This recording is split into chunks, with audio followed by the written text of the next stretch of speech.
நான் ஒருமுறை ஒரு மனிதனின் சாட்சியை வாசித்துக் கொண்டிருந்தேன். அதில் அம்மனிதர் பரவச பேச்சு பேசும் கொடையை பெற்றிருந்தார். ஒரு நாள் அவர் கார் ஓட்டுகையில் ஜெபித்துக் கொண்டே சென்றார். திடீரென்று அவர் பரவச பேச்சு பேசி அதற்கான விளக்கமான தூரத்தில் போலீஸ் நின்று கொண்டிருக்கிறார் என்பதை கூறினார்.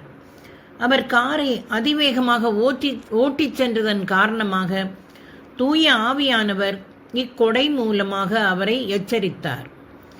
நாம் பரவச பேச்சு பேசி அதை விளக்கும் போது மற்றவர்கள் ஆசீர்வதிக்கப்படுகின்றனர்.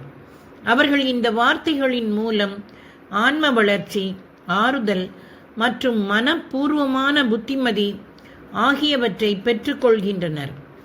இவ்வகையான ஊழியத்தால் நான் பெரிதும் ஆசீர்வதிக்கப்பட்டிருக்கிறேன். பரவச பேச்சு பேசி அதை விளக்கும் கொடை இறைவாக்கு உரைக்கும் கொடைக்கு இணையானது.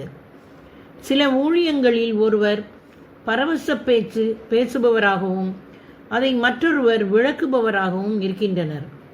சில நேரங்களில் கூட்டத்தில் ஒருவர் பரவச பேச்சு பேசும்போது மற்றொருவர் அதை விளக்க தூய ஆவியால் தூண்டப்படுவார். நீங்கள் தொடர்ச்சியாக ஜெபிக்கும்போது ஜெபமானது பரவச பேச்சாக மாறும். அத்தகைய பேச்சில் கடவுளிடமிருந்து வரும் ஞானமிக்க வார்த்தைகள் இருக்கும். அவை விளக்கப்பட வேண்டும். சில நேரங்களில் இவ்வார்த்தைகள் குணப்படுத்தலுக்காக, ஞானத்திற்காக, ஆன்ம போராட்டத்திலிருந்து விடுதலை பெற உதவுகிறது. பல நேரங்களில் பரவச பேச்சு பேசுவதை விட அதை விளக்குவதற்கான கால அளவு குறைவாக இருக்கும். மற்றொரு சமயங்களில் பரவச பேச்சு குறைவான கால அளவில் இருக்கும், ஆனால் மொழிபெயர்த்தால் அதிக கால அளவு இருக்கும். இக்கொடை மக்களுக்கு மக்கள் வேறுபடுகிறது. தானியேல் புத்தகத்திலிருந்து ஒரு எடுத்துக்காட்டை இங்கே காணலாம்.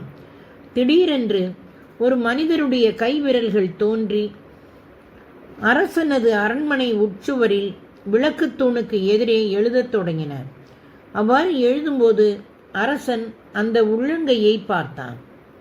அவற்றை வாசித்து விளக்க அங்கே யாரும் இல்லை.